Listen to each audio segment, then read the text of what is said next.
sorry, this is a stain on your film legacy, Paul Giamatti.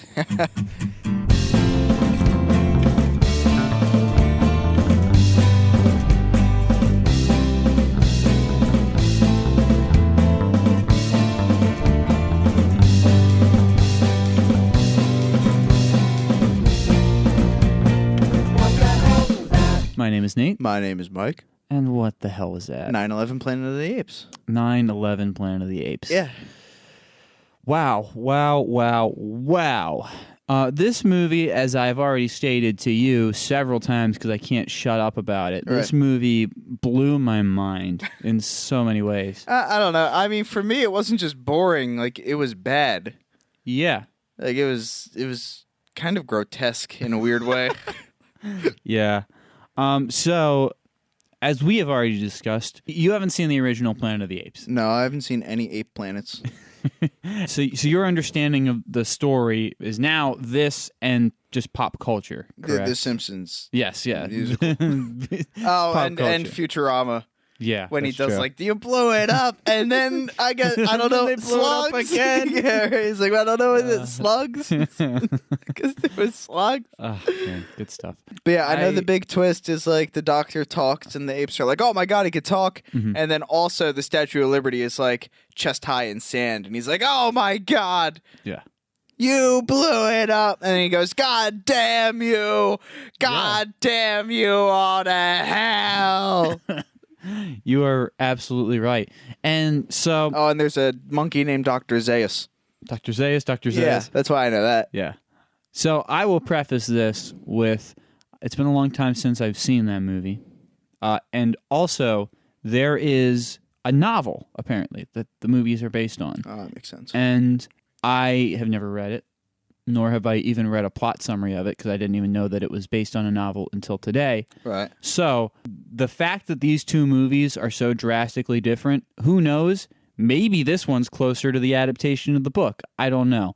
But, that being said, this movie is drastically different from the classic story told in the original Planet of the Apes movie. Right.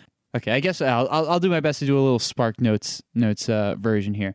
So, in the original Planet of the Apes, it's like a crew of like 4 people in space. Right. And I do think it's probably like similar, like, the distant future.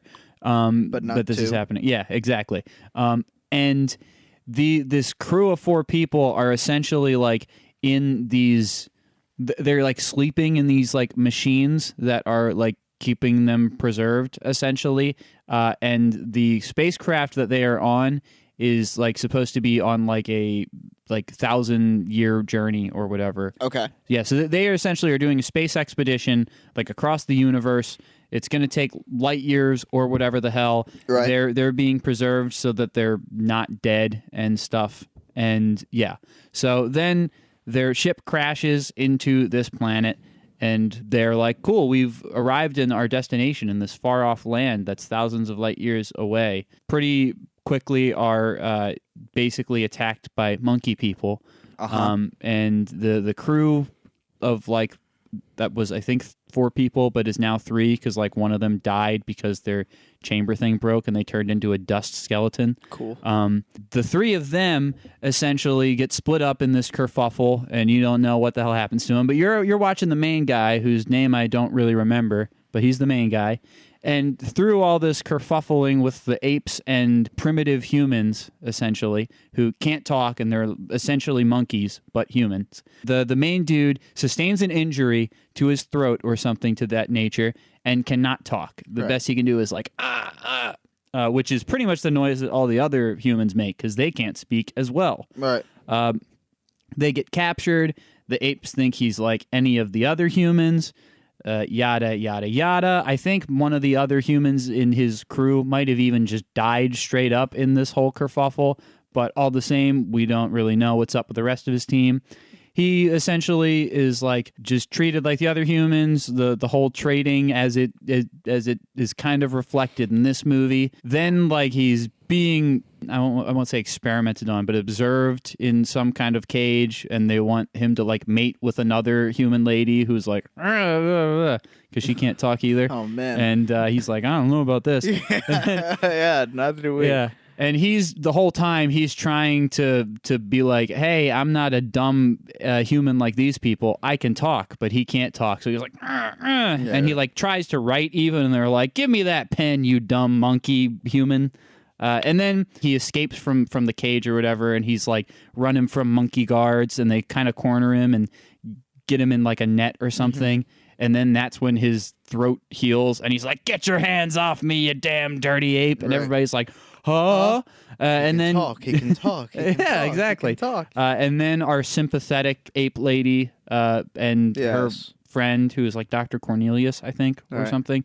Anyway, they help him get away from the thing with the mute ape-like lady, human lady, who he was supposed to mate with because he's taken a liking to her, I guess. And then he gets a horse. He rides off into the sunset, but then is intercepted by a army ape who tries to stop them, but he perseveres. And then he's like, well, me and my lady, it's time for us to make our way in this world and be away from that ape society. And then as they're going along the beach, they find the Statue of Liberty, which to him indicates, oh God, this planet that I'm on, it's not a planet far away in the distant future. It's Earth in the future. No, the planet of the apes is my home. And yeah, so that's the original, which obviously there are some quite similar story beats, but there are things that drastically change some of those in this story, which we'll get into. Yes. Yeah. So with that, is there any other preliminary notes that you'd like to mention before we go into the plot recap? No. It's just a bad movie. Yeah.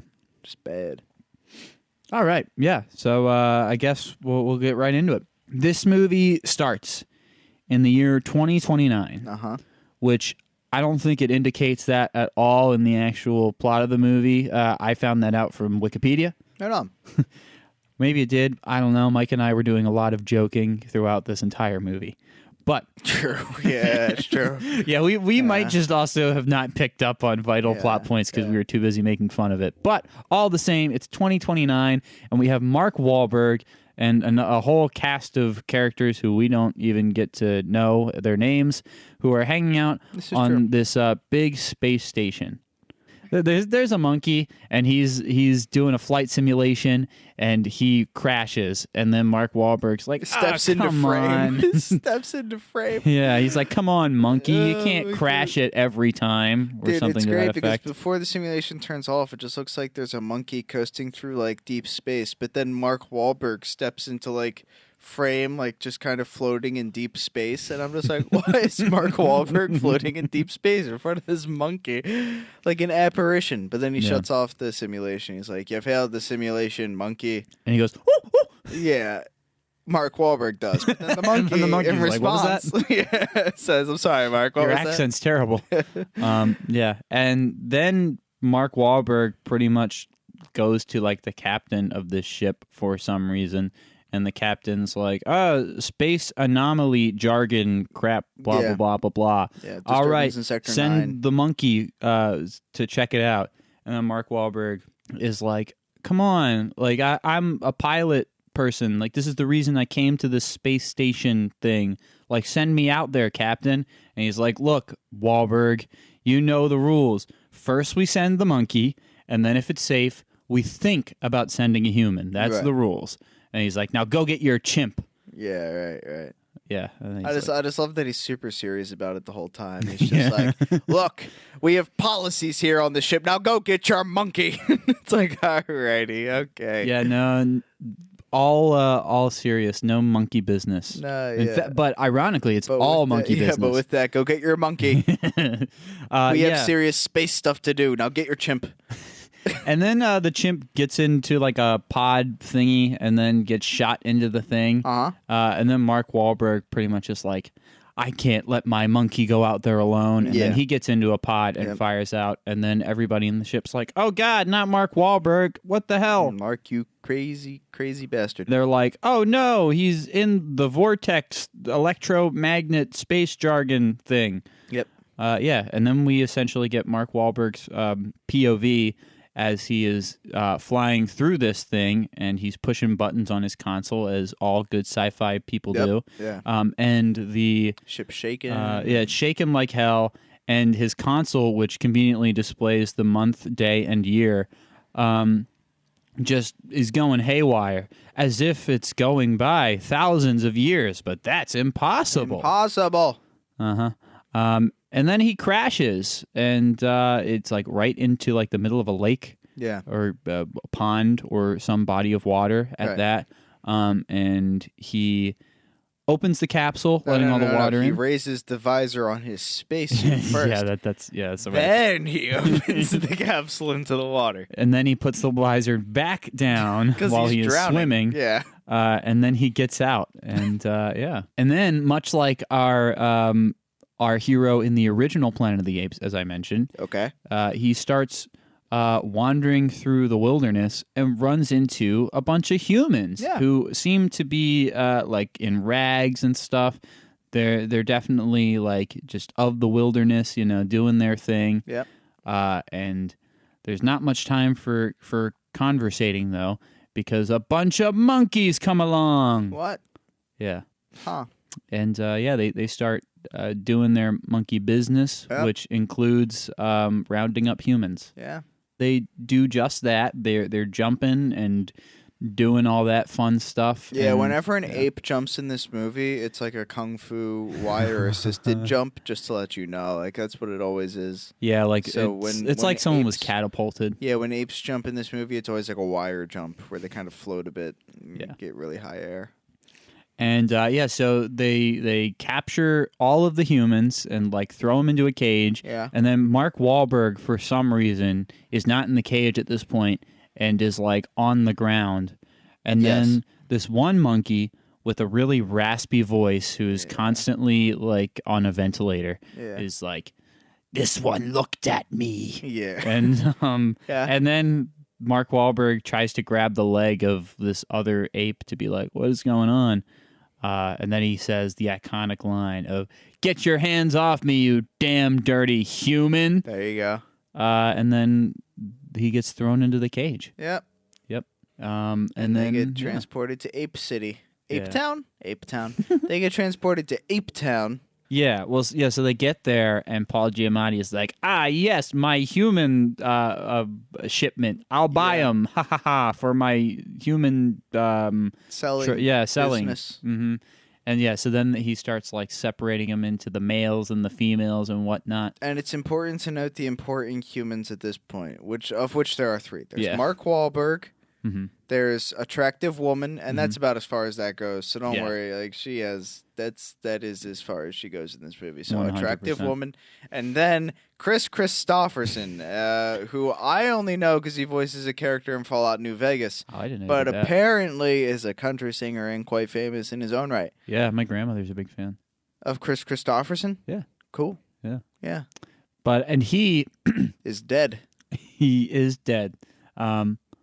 What, you mean his character or him? No, I mean him. Is he? Is he? I thought I Googled. I will say I thought he was dead, but then when I was Googling it when we were watching this, I think he might be alive still. Oh, wow. He's like 85, but I think he's alive. Good on him. But in the movie, he dies. Sorry to let you know. Yeah, sorry. We'll get there when we get there. But he's the father of attractive woman. Mm-hmm. That's pretty much our cast at this point. Yeah. And also, I will say, we did get a very brief look into Ape City here. And just to add on to the list of things that are just vastly different from the original, it is the entire setting of this movie, before they get to like the final battle area, is just so dark. Like, very dark. Yeah, it's true. And that is so starkly different from the original Planet of the Apes. Like, it's... Where it was bright. No, yeah, very much. It's like all the buildings are like white and everything is very well lit. And this is like they have their city in like a jungle, essentially, surrounded by trees and foliage. But in Planet of the Apes, it's like a desert type thing, isn't it? Yeah, more or like less. A sandy type situation. Yeah, which... Yeah, again, very stark difference. Yeah. And I don't know. I mean, maybe you could say, oh, well, that's more accurate to the book or something. I don't know. But I definitely like the look of the white, kind of more like dystopian, boring looking buildings. Right. I like that aesthetic a lot more than just like treetop bungalow. Yeah. But anywho, We're introduced kind of to Helena Bonham Carter's like ape that looks starkly similar to Michael Jackson towards the end there. And basically as Paul Giamatti's sorting the humans, like one of the other apes is like the human rights activists or blah blah blah blah blah. And then it like pans to Helena Bonham Carter and she's like, it's just terrible how they treat the humans. Yeah. And so there you go. That's true. We have a human sympathizer played by Helena Bonham Carter. And that's that. Yep. So now the humans are caged. And Paul Giamatti is the salesman, I guess you could say. Yeah. And then we have raspy voiced Monkey Man, who, is a military person of some extent, like a general or something. Yeah. And he is there with his niece, who he's like, I'm here to get my niece a pet. Yes. And then, so they buy a human, which happens to be a little girl who may or may not be the daughter of an attractive lady. And again, it doesn't matter. It doesn't matter at all. Yeah. And then a bunch of hilarious jokes of...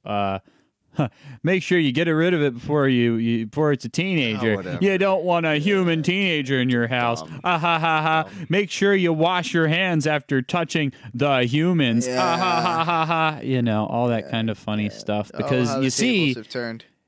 Normally you'd say that about a monkey. Yeah, right. Or a pet or something.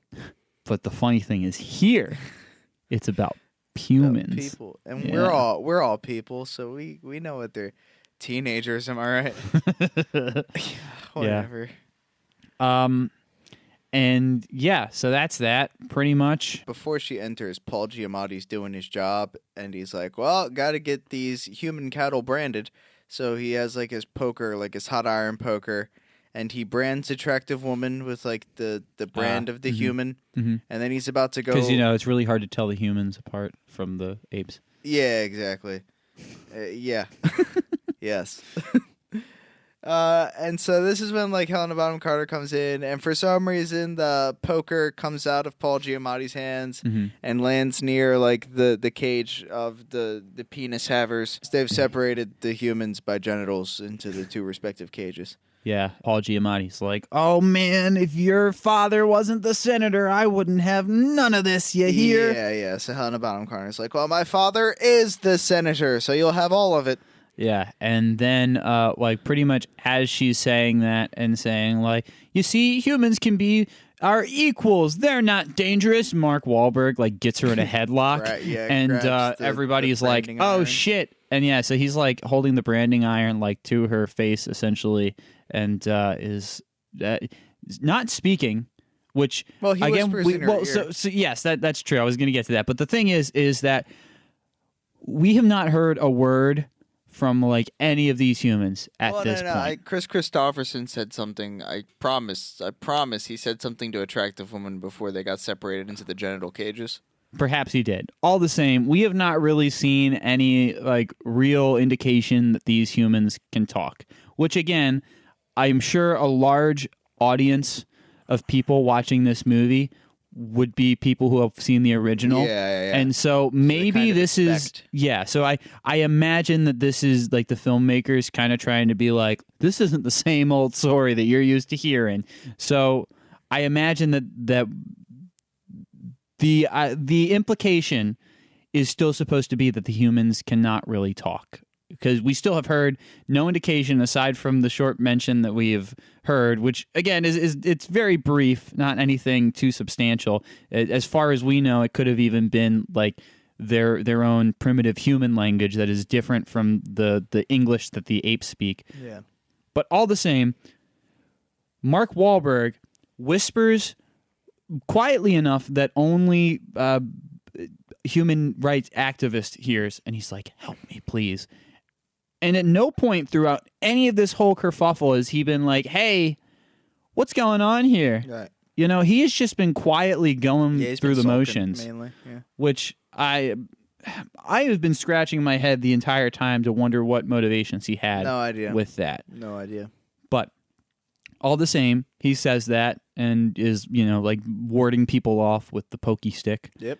And then finally, human lady. Additionally, attractive lady tries to make a break for it with all the commotion, Right, but is immediately the second she walks out of this gate, gate, captured. Yeah. And so then human activist lady is like, "Let me buy this one here that's holding me captive." Yeah. And then Paul Giamatti's like, you don't want that one. Something about this girl. I don't even know what the hell he says. And then she's like, "Okay, well, I'll take them both." Yeah. And then he's like, "I don't know, that would be mighty expensive." And then she's like, sexual implications. And then he's like, "Okay." Yeah, you and can she have like them. scratches his chin, and he's like, "Take him." Yeah. Some shit. I don't know. Yeah, and so now these two humans are now in her home with two other humans who have like essentially been their servants for a bit, as you can kind of pick up on. Yeah. And here is the big reveal that like everybody can talk. Can talk. Yeah. Because you know everybody leaves the room essentially except for All apes leave the room. Yeah, and so now you're just left with like Mark Wahlberg and attractive lady, and he's just like, "Why don't you say anything or something to that effect?" And she's just like, "I don't know, it's easier this way," basically. Yeah, he's like, "Man, apes, it's pretty weird apes being like this." And attractive lady's like, how else would they be? And Yeah. he's like, "Oh, you got no idea. Craziness." So he grabs a knife, Mark Yep. Wahlberg does, and then just kind of pockets it, I guess. Mm-hmm. And then it's time for dinner. Yeah. And so now at this dinner, we have Senator Man, who is father of a human rights activist, human rights activist herself. We have Raspy General. Yep. Some other aristocratic type orangutan and his like wife, who is it's hard to tell because they're all monkeys, but Right. it seems to be that she's supposed to be young and attractive, and he's like old and fat and something like that. Probably, just an Yeah. aristocratic pair. Yeah. Elites, snide people. Yeah. And maybe some other people, but nobody that really matters. No, you have you have Ventilator General with his constant like, and Senator Helena Bonham. And aristocrats. Yeah, and And even the aristocrats are pretty unimportant. Yeah, they're just there to encourage the idea that like That high human rights ape activist society- is like the minority here. yeah, all apes think humans are like silly and worthless. Yeah. And that's pretty much how the dinner goes, where everybody's like, "Ha ha ha, humans are dumb." And she's like, "Maybe they're not though." And they're like, "Ha ha ha, humans are dumb." Yeah, exactly. And like really, you can say anything else you want, but that's about it. That is it. Yeah, that's it. And then what the hell else happens like after this? Basically, the humans go back to their cages, and Mark Wahlberg opens his cage. Because he's a smart human. Yeah. Well. Okay. Well, first at the dinner, Ventilator General like grabs Mark Wahlberg and like opens his face hole up and is like, "I don't see a soul in the humans." And Helena Bonham Carter at some point gets like indignant enough that she's like, "I'm leaving." So she goes to her room, and then Raspy General like follows her. And it's like, "I still care for you. I have feelings for you, my love." And she's like, "Oh, what the fuck ever. You really just want, like My father's approval. yeah, or exactly. Something like that. My father's power, and Yeah, that's what you're attracted to, or whatever. And also, I hate you, and we're diametrically opposed, so Yeah. whatever. And he's just like, my love, and so that's that. Mm-hmm. But then, so Mark Wahlberg stole the kitchen knife and breaks out of the cage. And the other servant humans are like, "Oh, we can't. There's curfews for humans. We're not allowed out. They'll kill you on sight." And he's like, "Yeah, well, if I stay in this cage, I'm dead already." Which again, this is like one of the other differences between the two movies that really stood out to me. And as I mentioned as we were watching it, is that in the original, like the humans, and I guess again to reiterate, the humans in the original, they like are mute and like show no real signs of intelligence aside from the humans that crash landed there in a spaceship. So essentially they're treated as like slaves and like the equivalent of cattle. But in this movie, they seem to like be that, but also in addition to that, they're like second class citizens and like have like I guess more rights and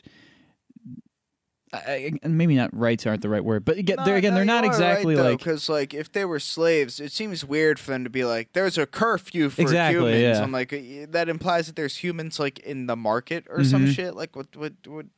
Huh? yeah, it's weird. But yeah, so they're second class slavesons. Yeah, and whatever the fuck that looks like in this ape town. Mm-hmm. But anyway, Mark Wahlberg's like, I'm breaking us all out. So he goes back to the genital cages and frees some people. And cages where people are sorted by genitals, not cages placed on one's genitals. Anyway, so Mark Wahlberg frees the people from the genital cages. And, is just walking through Ape Town on his way through his escape. He walks through like sex time between the aristocrat and his wife, And some where they're teenagers doing like who are smoking some some weed. ape weed and stuff like that. So you get a little tour of Ape Town before they walk in through the Raspy General's daughter's room, where they free the little girl who is the pet of the Raspy General's daughter. And, the little girl is just standing there, and we get a weird close-up with, like, just tears streaked down her face. But she's not crying. Yeah. She's just, like, staring dead-eyed ahead, but there's, like, tear glistens, like, type thing. Yeah.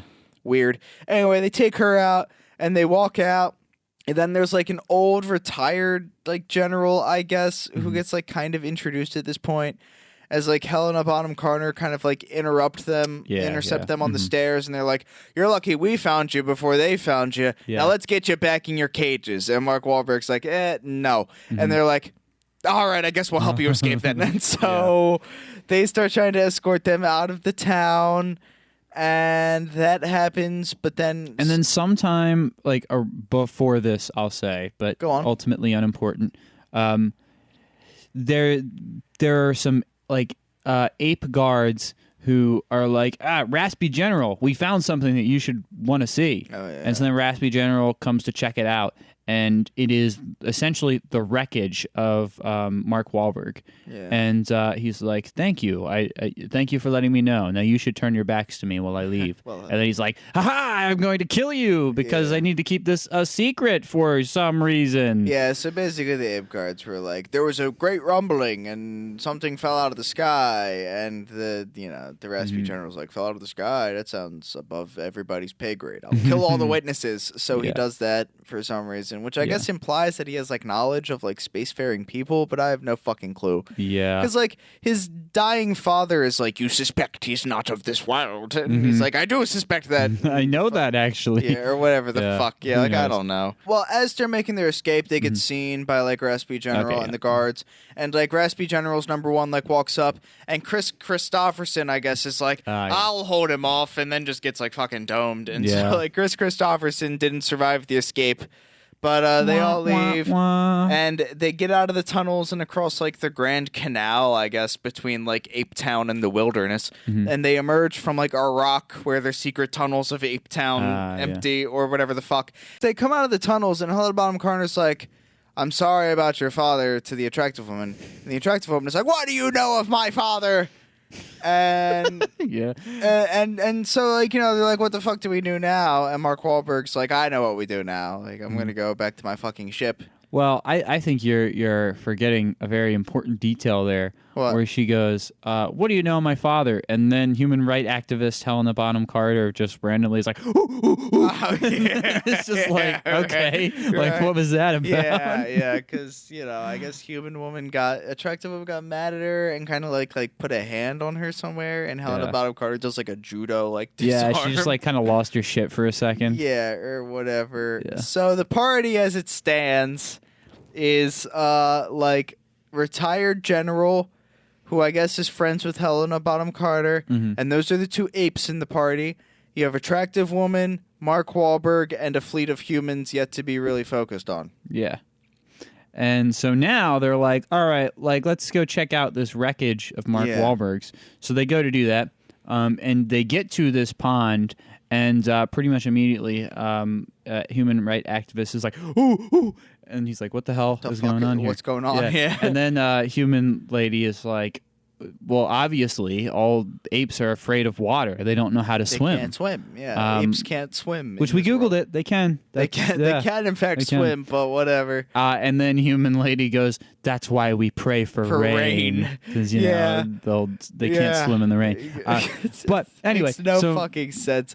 It's like humans are terrified of freezing to death in the wilderness. That's why we pray for ice. Yeah, right. It's like, well, I'm sorry. It's like, that's why they can't put ice cubes in their drinks. And it's like, I don't think that scans. Yeah. But yeah, so Mark Wahlberg's like, that's dumb. And then hops in the water to his ship. And he essentially pulls out like a satchel that had some supplies in it, including a gun. Yep.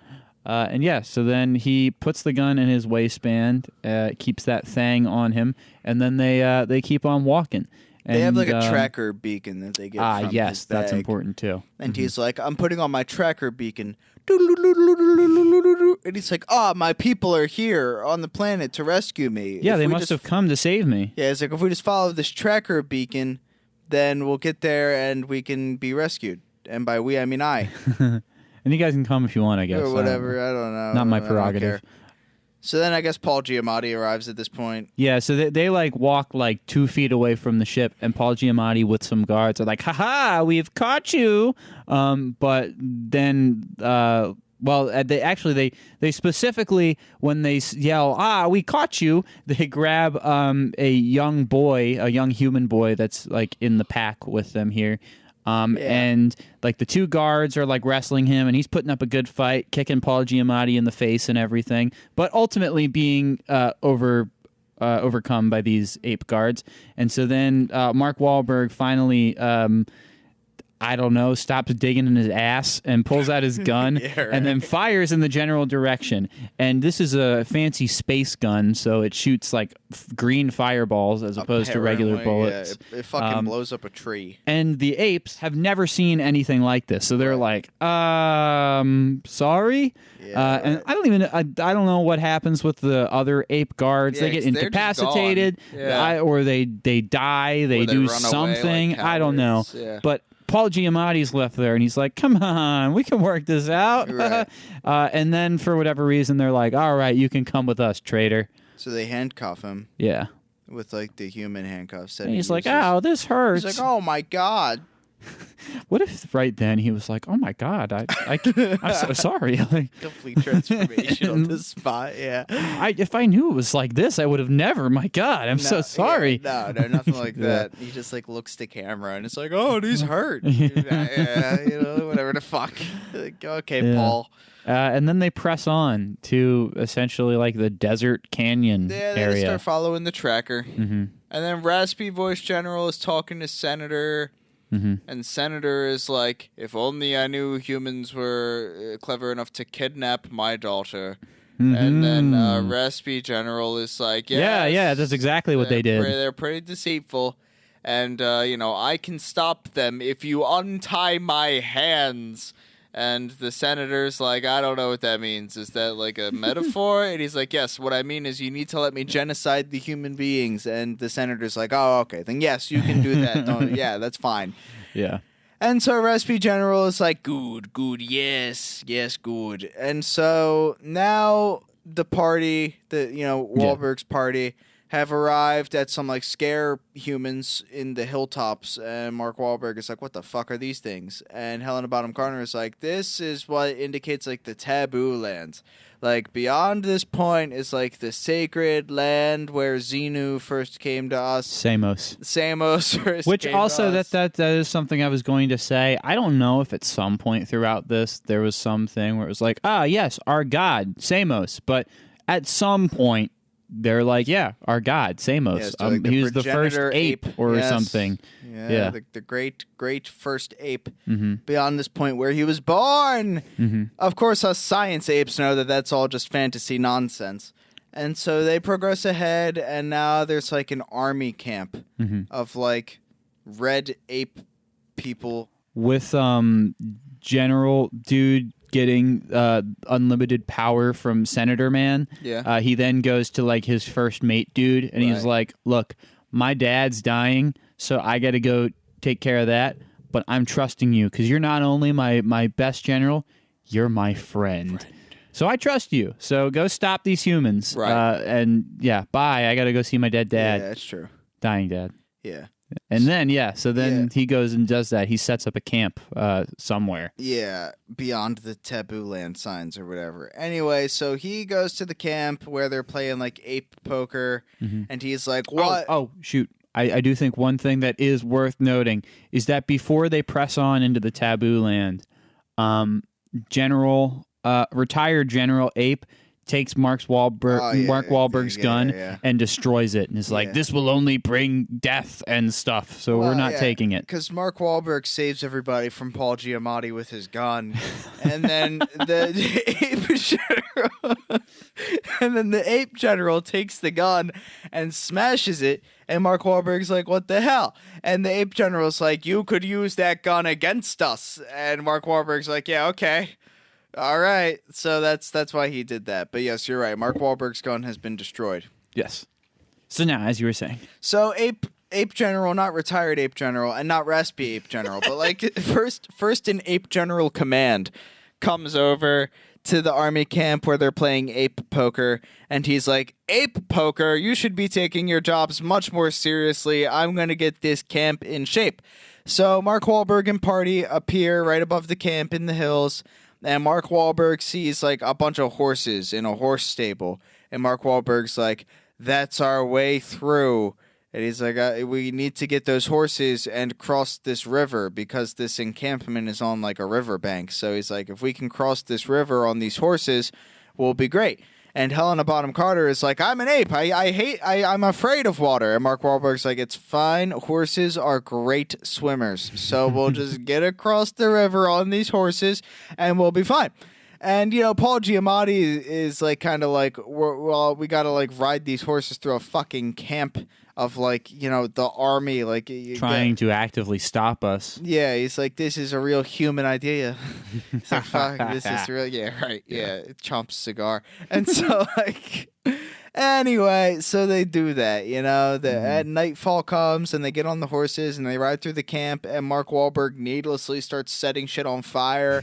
Like he's like burning tents. He is actively antagonizing the army like when he could very well just be try to get away, going across, because they obviously hate the water, so they're not going to follow him. But no, he's just like burning tents and like smacking apes in the face with fire and shit. Like it's bad, man. Like he's really fucking them up. He is causing some pain here. And basically everybody except Mark Wahlberg, who's causing the ruckus, and human rights activist for some reason, has not crossed the river yet.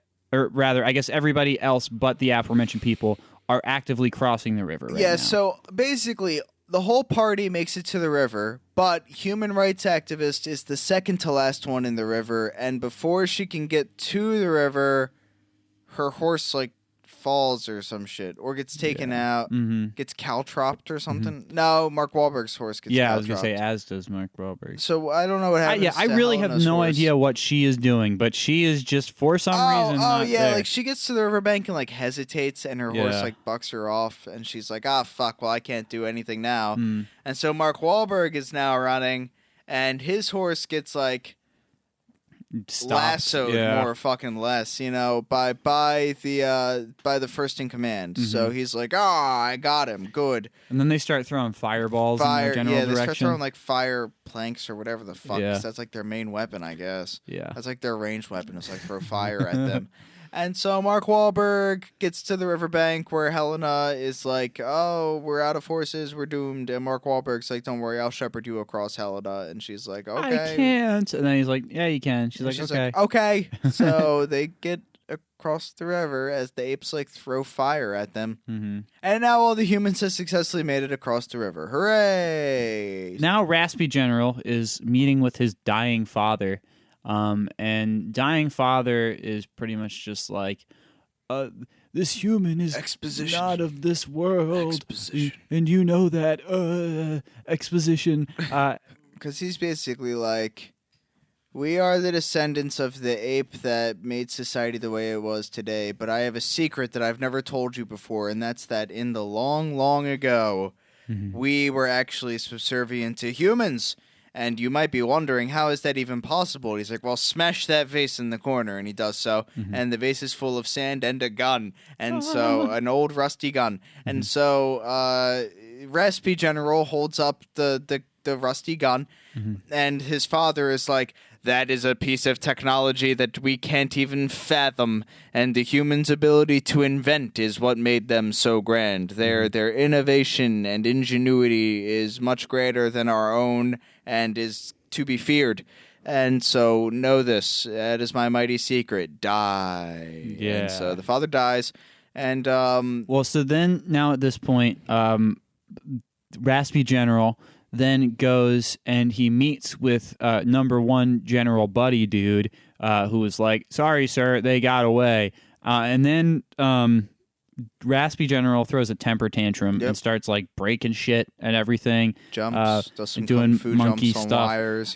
And then he comes down and immediately he's like, I'm not angry at you. He's like, I'm really sad. My father just He's died. like, my dad just died. And then he's so like, I'm forgive really my sorry to hear outburst." that, buddy. Like, if you need someone to talk to, I'm here for you. Yeah, pretty much exactly. And then I guess we... And Raspy General's like, no, I'll be fine. We just need to genocide the humans. So he's like, all right, time to gather all the forces possible and lead an orc march Yeah. onward. So now there's an orc march, and that's where we're at with the ape people. Mark Wahlberg is like, all right, folks, let's get to the beacon land. Well, Let's first, wrap this movie up. basically it's the final night, and Helena Bonham Carter is like, I think you're going to save these people. And Mark Wahlberg's like, I haven't promised them anything. Once we get to like my people, we'll see what happens. And human lady is, attractive lady is just here to look at Mark Wahlberg longingly and be like, he's so heroic. She doesn't. Yeah, there is some really weird like sexual tension between Mark Wahlberg and both human activist lady and attractive human lady. Yeah. That has been kind of going on this entire movie. Yeah, it's pretty evident that Helena Bonham Carter's ape lady thinks Mark Wahlberg is just the coolest and is like finds him cute or whatever. So there's like romantic subtext there, and like there's as much romantic subtext as you can have from what is more or less like a character line with of no dialogue, lines. Yeah. Like the attractive lady has like no lines. Like at all. Like the camera just fixates on her like 5 seconds at a time out of every like 15 minutes of this film. And so she has a presence in that regard. Yeah. But she doesn't speak. She really just look at like Mark Wahlberg like, wow, look at this heroic human, pinnacle of our species. I find myself somehow gravitating towards him, and that's pretty much what it is. Like she doesn't talk though. She just does that look with her eyes where she's like, ooh, he's so heroic. And so you get some frames of that, and then she like walks away. Like she goes off into the greater distance and walks away from the party, and it's the night, so she kind of like slips away. She doesn't like go away, and no one really notices. So now it's the final, like now it's the day after that night where Helena Bonham Carter is like, you're going to save all the people. And so Mark Wahlberg follows the beacon, and the beacon's like, we're here. And Mark Wahlberg looks around and is like, no, we're not. But so like they walk into a cave now, but like Is it really a cave? But it's not a cave. It's like the ship, like the pillar, like where Mark Wahlberg was and like was launched from. Like him and his monkey power both launched from the ship. It's like where we started the movie in space. It's like the mothership. And Mark Wahlberg's like, it's my ship. And so, he's tooling around on some of like the devices and stuff like that. And he's like, oh, man. And he gets some backlogs. And they're like, we're looking for Mark Wahlberg. He disappeared into the time vortex. And then he's like, shh. Oh, we can't find Mark Wahlberg. But the apes are taking over. The apes that we have in our ship that we use for sending out into space. Yeah, are sentient and are taking over. They're like way smarter than we thought. How about that? Oh, man, they're really helpful. Oh, God, they're killing us. Yeah, exactly. And so that's that.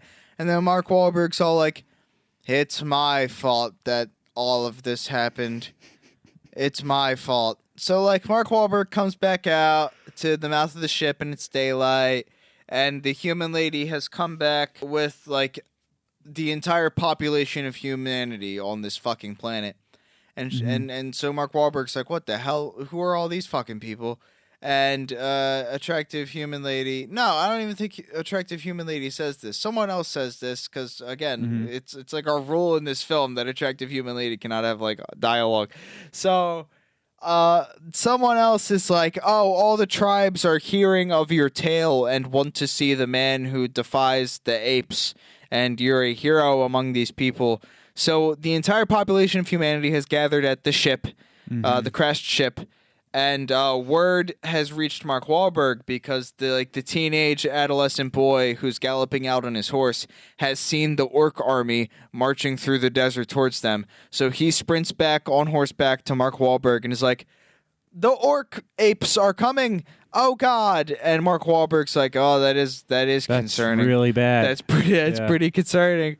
Yeah. So basically, Mark Wahlberg's like, well, there's nothing we can do, but but just see what happens when they arrive and see what we can do about it. And Helena Bonham Carter is like, you can't defeat them, and he's like, I know you're right. So like nightfall comes, and now Helena Bonham Carter and the general go to the encampment of the Raspy general, and Helena Bonham Carter is like, maybe I can negotiate. Clearly, the idea is like, I will give myself up because this dude's in love with me, and so I'll be like, I'll marry you, or whatever apes do, and I'll ape marry you. I'll ape marry you, and implicitly in exchange, you'll leave the humans alone, and we can go back to Ape Town. And my senator father will be like, oh, my daughter's returned. Oh, the humans are gone. Fuck them. Let them rot in the world. And so basically, Raspy General sees right through this implicit plan, and he's like, you've come to offer yourself to me so that I'll leave the humans alone. Is that it? Like, this is pathetic. If you love the humans so much, why don't you be one of them? And then he brands her palm with the human brand thing. Like, ah! Yeah, and she screams very human-like. And then he kicks her out more or less, and she goes back. Meanwhile, Mark Wahlberg is playing back the tape of his shame, where it's just like, Mark Wahlberg, we're looking for you. Apes are attacking us. And Mark Wahlberg's like, it's all my fault. Yeah. So basically, he's just doing that. But then, he realizes he hasn't wiped any of the dust off, So also, actually, I was kind of waiting to say this. So, according to the Wikipedia, I didn't quite pick up on this in the movie. Right. But, so, the ruins of Mark Wahlberg's ship is basically mistakenly thought of as a holy temple by the ape people. They're like, oh, this is Kalima, the holy temple of Zamos, or whatever the hell his name is. Oh, and that's because Kalima is what and winds then up being so we see Kalima on the wall, and Mark Wahlberg then wipes the dust away, and it's the only letters that were not covered up of the phrase "caution, live animals." Yeah, Kalima. Is that from Planet of the Apes? Maybe, I don't quite remember. It's been a while. I feel like that's from Star Trek, but that I don't feels know. like Star Trek. Anyway, Kalima. Yeah. So anyway, Mark Wahlberg's like, maybe I'll wipe some dust off slightly to my right. And he's like, oh my God, one of the 3 fuel chambers still has a lot of fuel in it.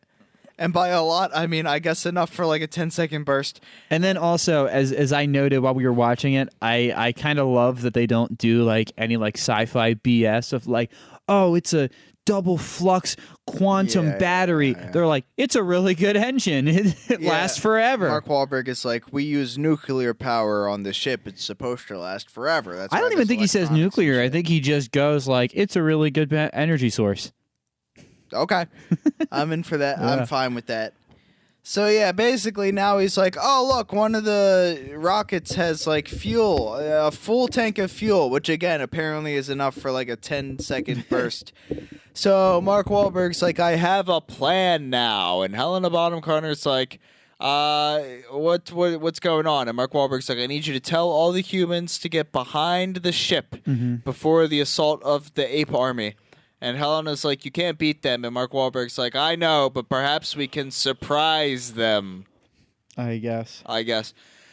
So he's like, everyone get behind my fucking ship. So now the ape army has arrived, and it's time for the big battle. And for some reason, all the like primary human characters and Helena Bonham Carter and retired general have gotten on horseback and just gone up to like the front lines, and they stare at the ape army for some fucking reason. I have honestly no idea why they do this. Yeah.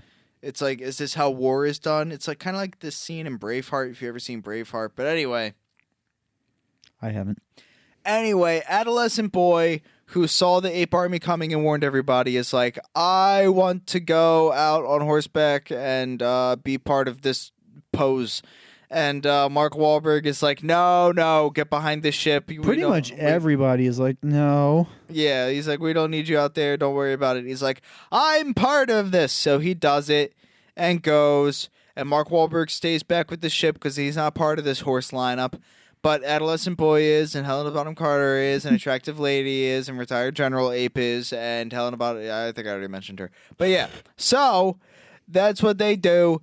And now Raspy General and his first in command are at the front of their big orc ape army. And he's like, send the first wave. And the first wave is just like roughly like 60 apes running forward on all fours. Just like, so like they're, going at ape running speed forward on all fours to the humans at this point, which is like the horse lineup. So the horse lineup turns and runs back towards like the ambush spot. And so all of them successfully do that, except adolescent boy and his horse. And his horse immediately eats fucking dirt, and still no idea why, but the horse can't get back up, and the boy can't detach himself from the horse. And Mark Wahlberg's like, oh, God. So Mark Wahlberg runs on foot over to the boy and his horse, and then like whispers seductively in the horse's ear. And the then horse... it's like, oh, boy. Yeah, and the horse finds the ability to stand up now with no fucking problem, and the boy on it. So the horse and the boy get up and gallop back, and Mark Wahlberg now has to outrun 60 apes to get back behind the ship, which he does just successfully enough. Seamlessly, yeah. Yeah, and now he's pulling out like his communicator remote, which also, incidentally, is a remote launcher for the ship's fuel engine. And he does this right when the 60 apes enter the chamber of like the final fuel rocket where all the fuel is. And Mark Wahlberg launches it, and this big fucking fire explosion happens from the rocket ship where its last fuel. Just 60 burning apes just fucking fly rain from through the air. Sky. It's hilarious. Oh my God, is it incredible? And it kills none of them. They're just stunned. Yeah, they get right back up, and they're like, all right. They're just a bit like fight stunned. goes on. They're like, what the fuck? So Mark Wahlberg is like, all right, now. So all the humans come out and start trying to fight the apes to the best of their power. And now we get like a really droll kind of fight scene where like first in command finds the retired general and is like, we're going to fight now. And Mark Wahlberg and Raspy General fight a bit. And so that's all happening. Skulls are getting cracked. And Raspy General easily overpowers Mark Wahlberg. Yeah. No problem. No problem at all. Easily overpowers him. And right before he like twists his neck and smacks his skull, like a brilliant light and comet start coming down from the sky. For some fucking reason. To which Nate and I were like, there's no way this is not Mark Wahlberg's chimp.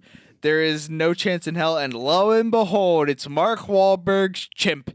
And then the first in command is like, Xenu, it's you! And he's returned! Yeah. The prophecy has come true.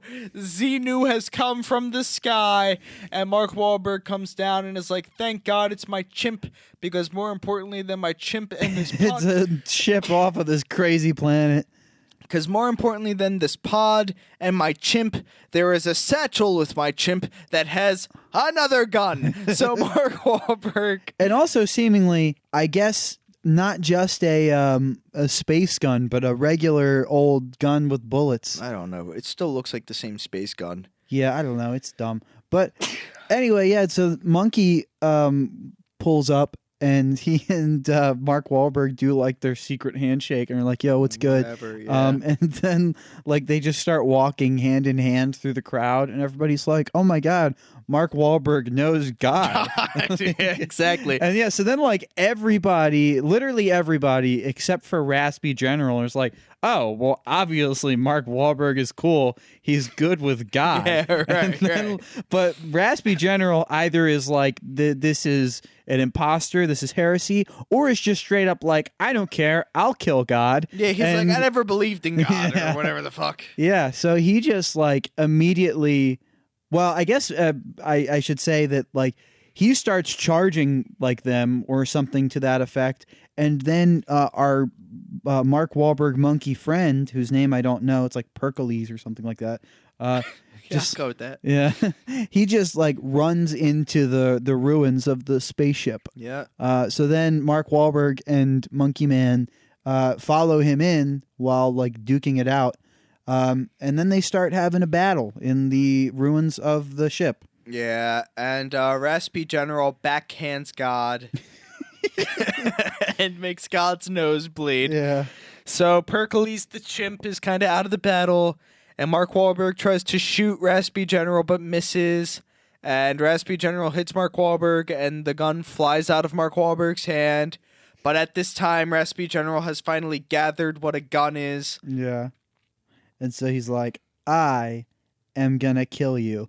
But then, like, the rest of the main cast just, like, shows up in the ruins of the ship. And then everybody is just, like, holding their hands up and being like, whoa, let's take it easy here, Raspy General.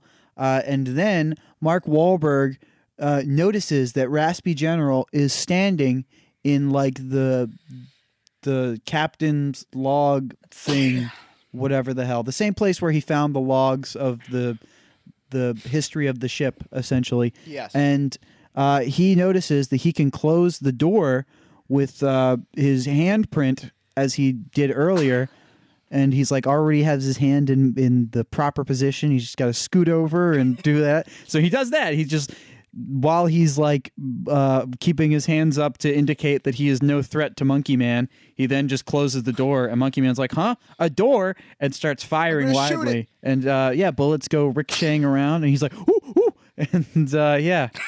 He's just like that, yeah. Yeah. And then everybody's like, dude, you fucking lost. And he's like, fuck you. Pew, pew. And then ricocheting. Ooh, ooh, ooh. Yeah.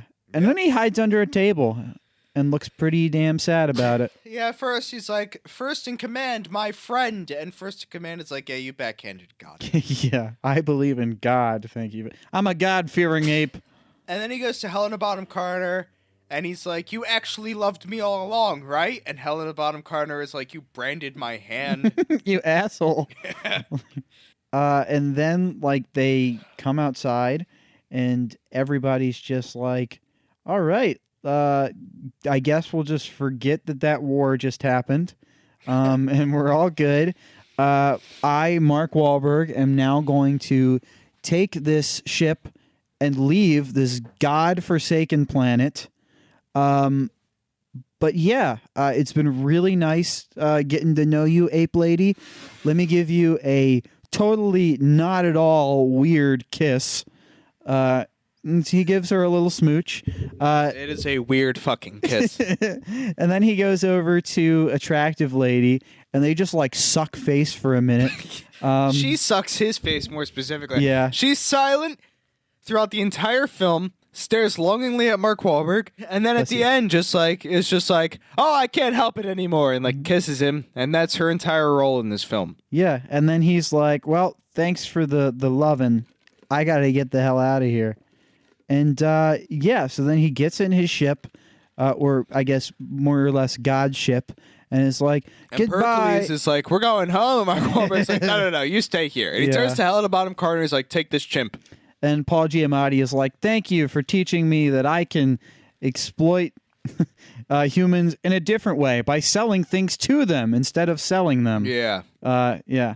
And then, That's true. then Mark Wahlberg, Mark Wahlberg's like, okay, yeah, sure. And then he like just walks away and makes out with the lady. But yeah, so he gets in the ship and he's like, goodbye, planet of the apes. I'm going to go back home to my planet of the humans now. And then he goes Post 9/11. and then he drives into like the same magnetic vortex field thingy that he went in to get to the Planet of the Apes. And we see that the magnetic field also does some crazy ass time stuff in the opposite direction. So he effectively travels back in time. Yes. And then he is approaching Earth, and then he starts his landing sequence.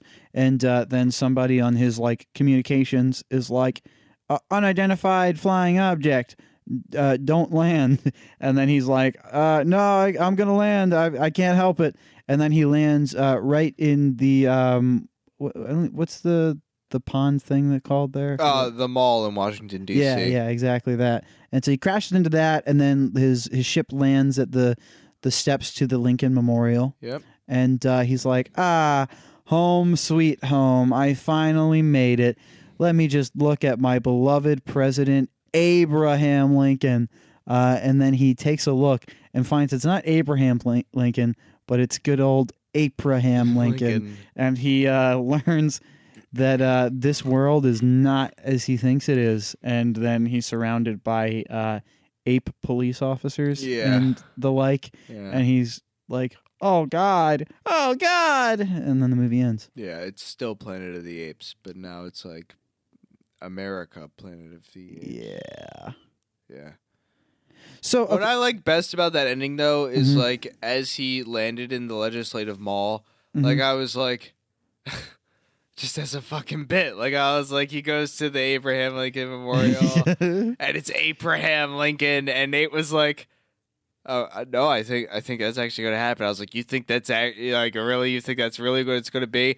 As it like starts to pan to the side of the Lincoln Memorial, like if you're looking, you can see like more hair on the face than you might expect, exactly than usual. And I mean, like he had a hairy face. The sideburns were pretty, but like his lips are a bit like further out than one might expect, and it starts to look kind of apish. And I was got just a banana in his hand. Yeah, and as I'm seeing like the pan around, I'm just like the sense of dread in me is building more, and I'm like, no, they didn't. I'm just like, no, God, they blew it up. I'm like, no, come on now. And yeah, they did. They decided to really commit to the bit, and it's Abraham Lincoln.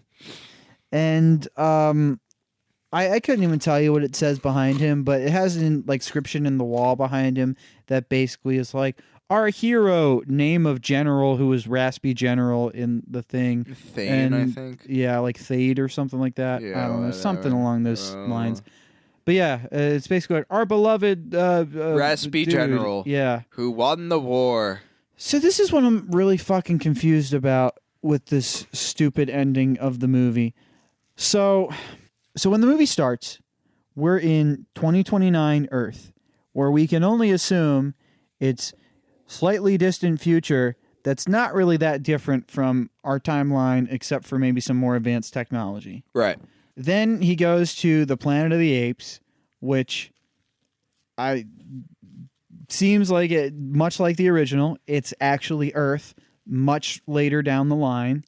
Although, at first they kind of make it seem like maybe it's not. Like maybe it's another planet that was uninhabited or something like that. And then when the ship that was looking for Mark Wahlberg crashed, because when they went through the time portal, they went to a different time. Like they didn't go to the same time that Mark Wahlberg did. So even though they went in after Mark Wahlberg, they got there like thousands of years before Mark Wahlberg did. And that's how the ruins are there. So that, and so then it seems like the lore is that the monkeys that were with them overthrew them, and then their descendants became the Planet of the Apes, and then the descendants of the humans of those became the human population of the same planet. So with that, you could still be like, oh, okay, well, yeah, they just landed on a different planet. This isn't Earth. But so again, to reiterate, that's supposed to be thousands of years in the future. But then when he leaves at the end of the movie, he clearly, with the like date thingy on his fucking thing, is going back in time. Yes. But going back in time, the apes are in control, and they have much more advanced technology like the humans did than they did in the supposed 1,000 years down the line Earth. Right. So how does that make any sense? I'm going to be honest with you. Uh-huh. I don't care. No, look. There are certain movies that I think are bad movies that are corny or terribly done that I am happy to go down the, well, how does that make sense? Well, that doesn't, but this movie has engaged me so little that I don't even care to theorize about their convoluted, nonsensical plot progression, how Mark Wahlberg went back in time and somehow winds up in modern America where apes do have guns, versus when he was thousands of years in the future where the general named the same thing fought a war that happens thousands of years in the future that apparently he won thousands of years in the past. It seems like giving this movie more than it deserves to spend any amount of time thinking about, like, oh, well, how do we square this fucking peg, to fit into a sensible idea? Like, no, clearly they didn't care. And I don't want to put in the mental effort to try to twist their convoluted nonsense into something even remotely sensible, because I don't care enough about this movie to even bring it up. I'm not going to take any inspiration from this film for anything I write or create in the future, tabletop RPG or anything. So I don't care. For some reason, Mark Wahlberg went back in time, finds himself in post 9/11 America with Abraham Lincoln. So I don't, fuck it. If that's what they want to do, that's what they want to do, and it's just bad all around. And I don't care. It doesn't make my brain hurt because I'm not thinking about it because I don't care. Fair enough. Yeah. That's fine. But your point stands. It makes no fucking sense. They traveled through the multiverse of Planet of the Apes. Yeah, I guess. Yeah. Yes, sure. Wow, this movie fucking sucks. Dude, it was painful. So it was painful to watch. It was. We've watched a lot of movies, and especially, when we watch them at home, we're cracking jokes the whole time and stuff. Yeah. This is one where I was so much more invested in joking and having fun with you than actually watching the movie that I just I didn't know what the fuck was going on half of the time.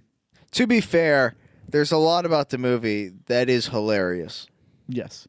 But no, it was fun to watch with you. It was good. It was fun in that regard. Yeah. But talking about it without the direct experience of it, without the live commentary of it, it's just it's so much worse in retrospect, I guess. Yeah, no, I would agree with that. I just fucking hate it. Yeah, no, it's not good. I will say the one thing I will give this movie to its credit is while I do think it was kind of off-putting, the practical makeup effects, it's impressive. Oh yeah. Yeah, it's definitely I'm glad they didn't do shitty 2001 CGI. Oh yeah. It looks, the makeup and wardrobe, I guess, is surprisingly good in my opinion. Yeah, but I respect everything else about the movie. Literally everything else about the movie is just terrible, awful. Which is funny because again, I suggested we watch this movie. And I had never seen the entirety of this movie. I've seen the original Planet of the Apes. I've seen the new prequel trilogy kind of deal. I think they're good, but I've only seen bits and pieces of this movie prior to this viewing, and I figured it was going to be pretty goofy and probably not good. But I also was you know what? I don't know anything about this. This could actually be a pretty well received movie that's actually pretty good, and especially when I actually was looking into it and was oh, Tim Burton did this? He has a pretty good track record to the best of my knowledge. Maybe this is actually a pretty solid movie. All right. But no, I was so disappointed. So disappointed. Yeah, it was downright amateurish. It was bad. Yeah. I mean, I hate to break the magic for any viewers here, but I think I might have mentioned this before that I will be completely honest in that I'm a pretty easy person to please when it comes to movies. Okay.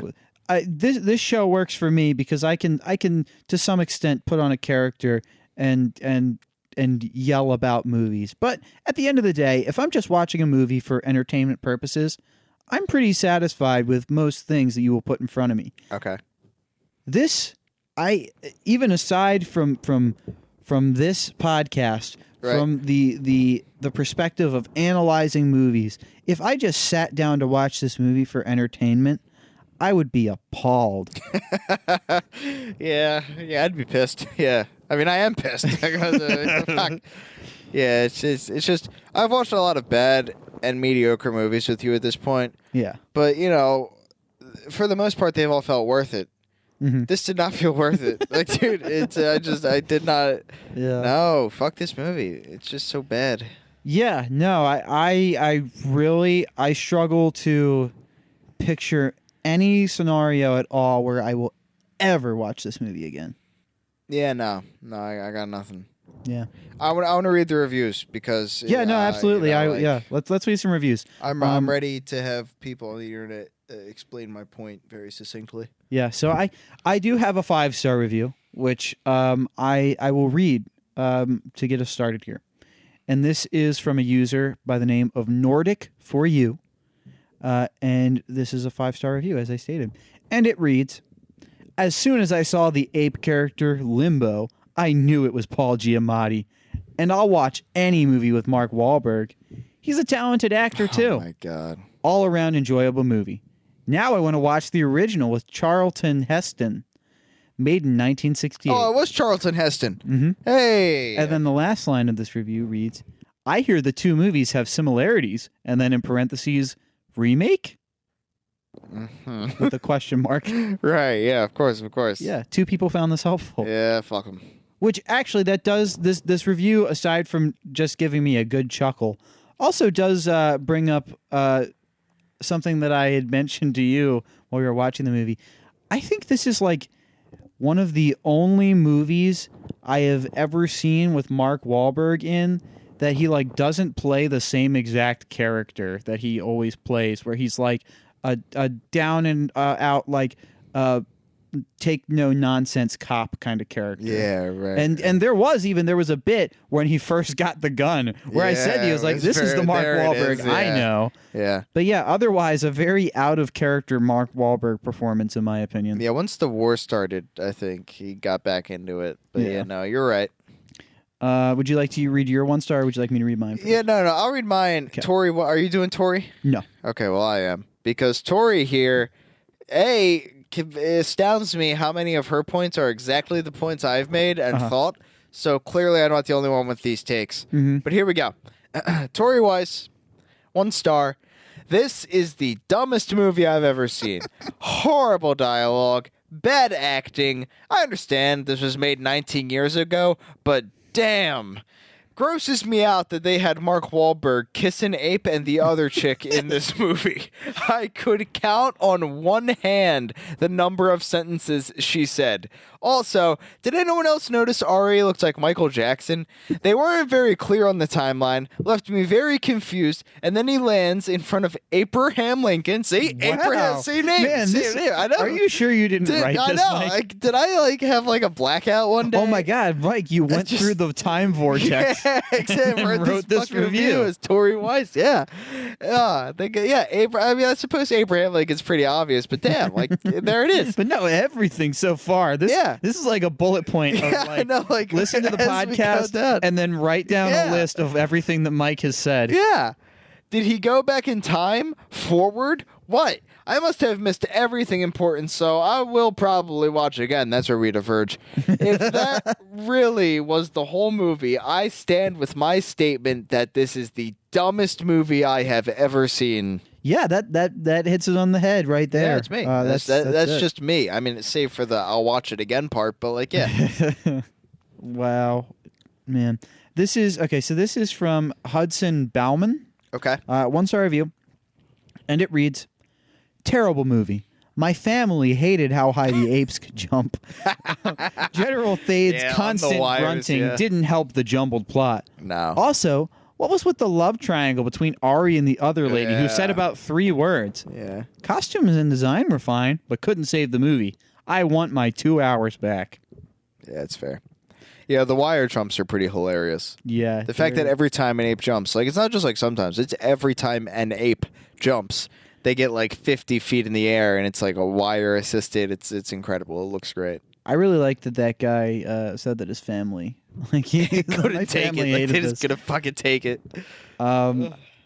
I guess before we hop into our ratings, I do just want to mention something that I mentioned to you, Mike, before we started the actual podcast. This is just like really strange. Like, I don't know what this is about, but there are like 2 reviews when you look at the Google reviews on the 5-star section that are just literally identical, and they're from 2 very different accounts.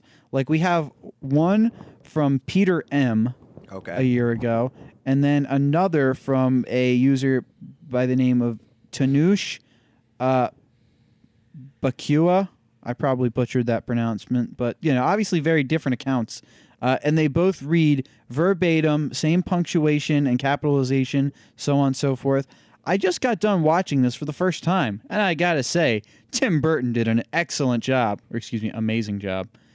Excellent casting and acting. Plus the makeup was on point. Not that the new Planet of the Apes are bad, but I just loved that there wasn't CGI and it was genuine people underneath the makeup. Overall, I liked it. It wasn't the best, boring at some points, but overall, well done.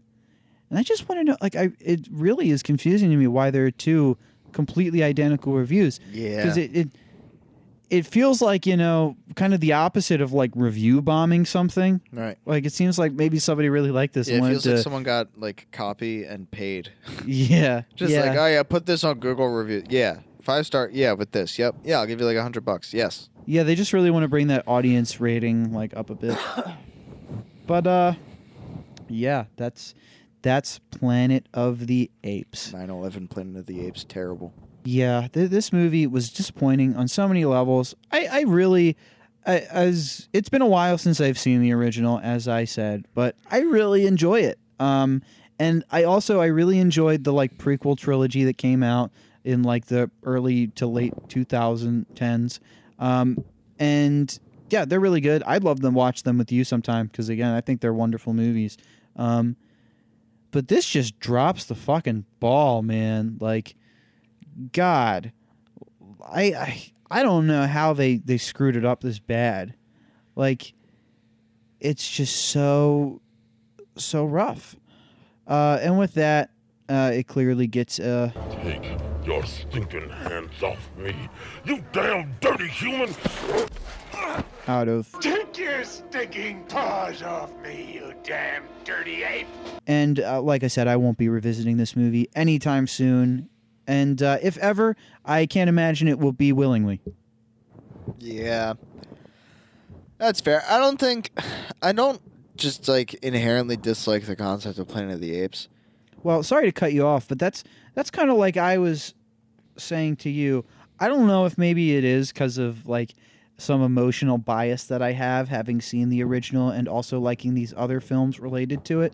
But like, maybe because this movie's really bad. It's really damn bad. Like, but for me at least, it's not just that it's just some really bad like sci-fi flick from the early 2000s.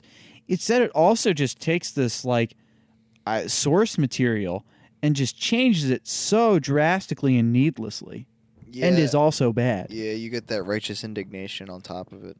Yeah. That's true. And, even though I was talking a bit about how I find, like, monkeys and apes generally disgusting and uncanny, which is true. I do find them disgusting and uncanny. Still, I can get on board with, like, the concept of Planet of the Apes, and I think I'd probably enjoy the original movie. With that said, this is the first and only Planet of the Apes movie I've ever seen, and so it's not a great start. Not that I think the rest of the movies, not that I think it has any bearing on the rest of them, but I just think it's unfortunate that I saw what I can pretty safely assume is the worst one as my first one. So it's unfortunate what they've done. And it's a terrible addition to this legacy of films. And Tim Burton should be ashamed. And all actors who participated in it and didn't immediately go on strike during filming, saying, no, we can't do this. No, not to this film. No, not to this franchise. No, please, no, don't make this. No, I'm quitting. No, I'm union. No, I'm quitting. That's what they should have done. But they didn't do that, and so we have this film. So with that in mind, I have to give it a... You finally made a Yes, A. I hate every ape I see, from chimpanzee Out of, to chimpanzee. as they finally made a monkey out of me. They most certainly have. I did a very, very brief, like a really brief Google search to see if I could find anything to maybe bolster this, but I can't. I also didn't look too hard. I was hesitant to bring this up, but your review, or your rating, I should say, made me think of it. I feel like I remember seeing, in some capacity, some kind of thing that had, like, maybe Paul Giamatti, like a quote of him saying, like, how bad this movie was. Okay. And he was just like, I think it was something along the lines of, like, yeah, the movie was really bad, but, like, you know, you get this opportunity to remake this, like, profound, like, movie, like this cinema classic. Right. And you feel like you have to be involved. Sure. And that was kind of like the defense I remember him seeing. And again, don't take my word on that, because I literally can't find anything to prove that he or anyone said anything like that. Right. But I feel like I remember reading something along those lines, which, I mean, I guess I could understand that, because, I mean, I can't say if somebody offered me, like, you know, an opportunity to be in a remake of a film that meant something very important to me, even if I read the script and was not entirely enthused with it, I can't say I would be like, no, I refuse. I'd probably be like, when am I going to get this opportunity again? Right. So I can understand that. But, yeah. Sorry, this is a stain on your film legacy, Paul Giamatti. I think Alvin and the Chipmunks probably did that. I don't know. Wait, was he in Alvin and the Chipmunks? I don't think he was. Oh. You might be thinking of David Cross, because he's the antagonist in Alvin and the Chipmunks. Yeah, all right. Which, yeah. funny enough, speaking of people who are like, look, I'm sorry I was in that movie. There have been several things of David Cross being like, look, I was hard up for money. And they were like, you want to do a third one? So I did, okay? Oh, God damn it. But, well, I love you all the same, David Cross. I don't care how many Alvin and the Chipmunk movies you do. Yeah. And with that, Do a I fourth hope you one. all have a good night, and we'll see you next week. Good night. Doodle spending my days watching Planet of the Apes 2001. Post 9/11. Planet of the Apes.